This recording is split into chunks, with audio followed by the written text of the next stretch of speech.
La collecte des Amis du Liban au profit du peuple libanais continue jusqu'à samedi donc au centre commercial de Fontvieille. Nombreuses sont les associations, les entités qui se sont mobilisées dernièrement pour le Liban, mais aussi pendant l'épidémie de coronavirus. Parmi elles, la Croix-Rouge monégasque était sur tous les fronts. Beyrouth, la logistique mise en place pendant la crise sanitaire ou encore la mise au point suite à la diffusion du magazine Pièces à conviction. Ces grandes lignes, nous allons les aborder avec le secrétaire général de la Croix-Rouge monégasque. Bonsoir Frédéric Platini. Et bonsoir. Nous allons aborder ensemble plusieurs sujets. Débutons par le soutien au Liban après les explosions à Beyrouth. La Croix-Rouge monégasque a décidé de débloquer une somme importante pour venir en aide à la population libanaise. Oui, elle paraît importante pour Monaco, mais je ne suis pas sûr qu'elle soit importante au vu de la catastrophe. On a répondu à deux appels.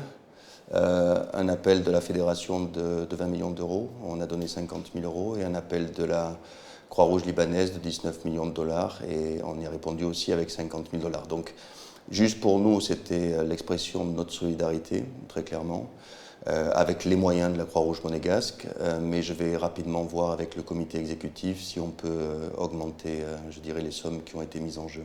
Est-ce que vous allez aussi intervenir sur place ? Alors, c'est quelque chose auquel on réfléchit avec Claude Fabretti, avec les opérations ici. C'est clairement pas aujourd'hui le moment pour le faire. Tout le monde est là-bas. Il y a un vrai focus sur le Liban, et tant mieux pour le Liban. Mais à terme, je regarde juste la Croix-Rouge libanaise. Les infrastructures de la Croix-Rouge ont été détruites, les véhicules ont été perdus, donc je pense qu'on va essayer de faire un projet en bilatéral. Après, j'ai vu aussi que les ONG monégasques se mobilisent, les Amis du Liban avec l'AMAD. On verra, mais je pense qu'on va les aider aussi financièrement pour faire quelque chose au Liban. Il y a d'autres projets prévus à l'étranger, et ce malgré l'actualité, malgré les conditions difficiles parfois pour agir dans certains pays. Un des projets phares, et ça vous l'aviez suivi, et tout le monde l'avait suivi à Monaco, c'était le projet Lumbila. Alors là, au Burkina Faso, alors là on a le double effet. Le Covid est clairement pour se déplacer, mais on a aussi l'effet du terrorisme, parce qu'on a une région qui est quand même instable. Et pendant l'épidémie de Covid, en mars, le centre a été utilisé comme centre de Covid pour les autorités burkinabées. Donc ça c'est plutôt positif, mais effectivement on a toujours une série de projets, aussi en Arménie, sur la vieillesse, qu'on continue à suivre avec la difficulté de ne pas pouvoir trop se déplacer. L'autre actualité plus régionale cette fois-ci, c'est le démantèlement du camp d'accueil de migrants à Vintimille. Une décision difficile à comprendre, Frédéric Platini ? Oui, mais on n'est pas. La Croix-Rouge, au niveau de ses principes, c'est la neutralité.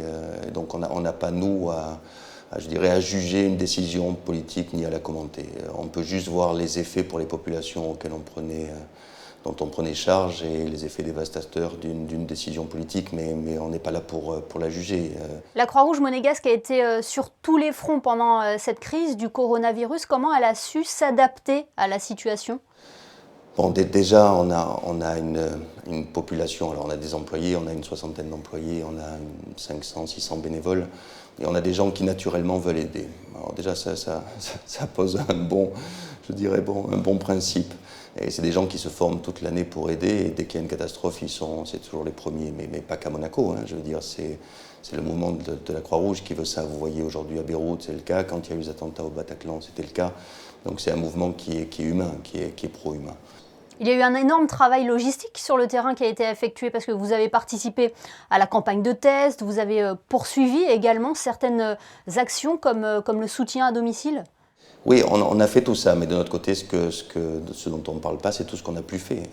On n'a plus fait les matchs de foot ou le secourisme pendant les matchs de foot, on n'a plus fait le Grand Prix de Formule 1, on n'a plus fait beaucoup de choses, donc on a pu se réarmer sur d'autres activités. Cette image de la Croix-Rouge monégasque solidaire, mobilisée, a toutefois été entachée dans un reportage diffusé sur France 3 dernièrement, consacré à l'affaire Bouvier-Ribolovlev. On y laisse penser que la Croix-Rouge pourrait servir de paravent pour des échanges. Qu'avez-vous à répondre à cela ? Alors on y a répondu déjà en prenant un avocat qui défend les intérêts de la Croix-Rouge monégasque. qui a demandé des rectifications, des droits de réponse, et on attaquera toute personne qui mettrait en doute la probité, je dirais, de la Croix-Rouge monégasque, très clairement. Le reportage laisse à penser qu'il y aurait, je dirais, du cash qui sortirait de la Croix-Rouge monégasque et qui ne serait pas justifié. Alors, déjà, il faut rétablir la vérité sur les mouvements de cash. On parle de 125 000 euros de cash qui circulent dans la Croix-Rouge monégasque par an sur un budget de 8 millions, donc on parle de 1,5% des dépenses. Et après, il faut regarder à quoi ce cash est affecté. Il est affecté aux aides sociales. Vous savez qu'on a un service social en ce moment qui est particulièrement sollicité.